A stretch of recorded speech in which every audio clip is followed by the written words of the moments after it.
country. The company's CEO made these remarks Friday during the passing out ceremony of 70 young Gambians who graduated from Unique Solutions' first pilot project in ICT and mobile repairs training. The partnership project between Unique Solutions and RLG Ghana was financially supported by Gamjobs. Mama J reports. Began of and partner agencies returned from a study tour to RLG Communications in Ghana in 2010. The visit was meant to learn best practices and share experiences in the ICT and mobile phone industry.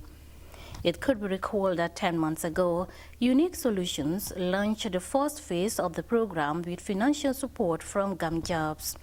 The pilot project is meant to equip Gambian youths with the requisite skills, as well as build on the Ghanaian success story on the training of young people in the repairs, servicing, maintenance, and assembling of mobile phones.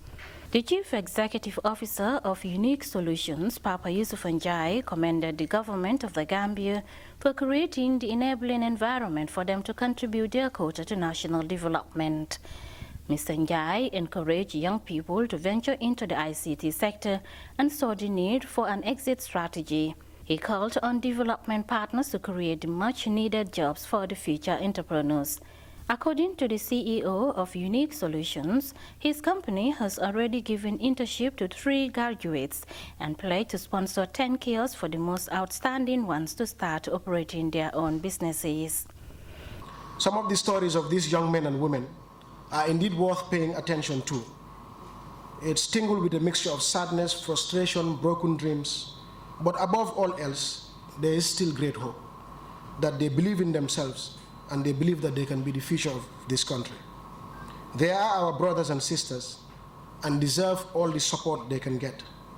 And I think over the past 6-7 months, some of us have been really amazed that people who, some of them have not finished grade 12, some of them what I would call dead-end jobs, things of that sort. I mean, real hard-knock stories. We've lived with these guys over the past 6-7 months. But the hope in them clearly shines out. I mean, some of them have now turned themselves into website engineers. They've developed websites coming out of this project. Some of them have, I think when you're coming in, you'll see them, there's a solar charging system to charge mobile phones that has been developed by the students. They've also developed a Bluetooth driver kit. And like I said, these are ordinary Gambians who ordinarily, without this project, nobody would talk about. So it gives me immense pride.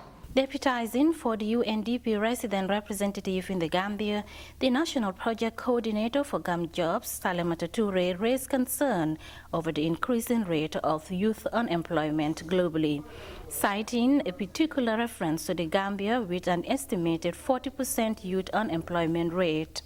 We at the UNDP, in collaboration with the Government of the Republic of the Gambia and the Kingdom of Spain, and with technical support from ILO, have been working with other partners to address youth unemployment, skills gap, the mismatch between labor supply and labor demand through the auspices of the Gambia Priority Employment Program, Gamjobs, that has supported this particular training conducted under Unique Solutions Company and RLG Ghana.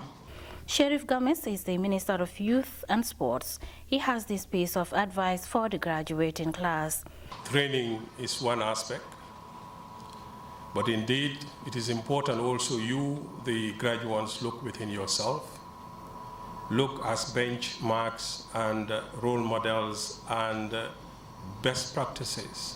The Minister of Trade, Regional Integration and Employment, Abdulkoli, reiterated Gambia government's resolve to empower young people and enhance their participation in nation building. The government's PRSP2 focused on the problem of youth unemployment through various approaches, including supporting private sector investment that create jobs for the youth, increasing access to productive assets, particularly credit, and retooling and training them to increase their employability. RLG Communications is a Ghanaian-owned limited liability company engaged in the production of communications equipment such as mobile phones, laptops, and a host of others. The Chief Executive Officer of RLG Communications, Roland Agambere, hailed the existing cordial relations between the Gambia and Ghana. Mr. Agambere revealed his company's plan to inject $2 million into the Gambia's economy in an effort to create employment opportunities for the country's youths. This year, we are going to invest $2 million to be able to kickstart the project. Our hope is, as we go along, governments will see the dream and would continue to support the youth by engaging more youth in the training process. Because as we grow, we will need a lot of these youth in the assembling plant. And our principle is to have at least 10,000 youth ready to be deployed in the assembling plant before we can establish an assembling plant. And I know this is a great opportunity for the government of Gambia to be able to increase the number of youth who will be under the training, so that at the end of the day, we don't just assemble from Ghana and export to Gambia, but we will start assembling from Gambia and export to the rest of the sub-regions that are surrounded by Gambia. That is why RLG is taking the first initiative to invest. These young men and women who have carved a future for themselves in the area of technology and entrepreneurship were issued with certificates of appreciation.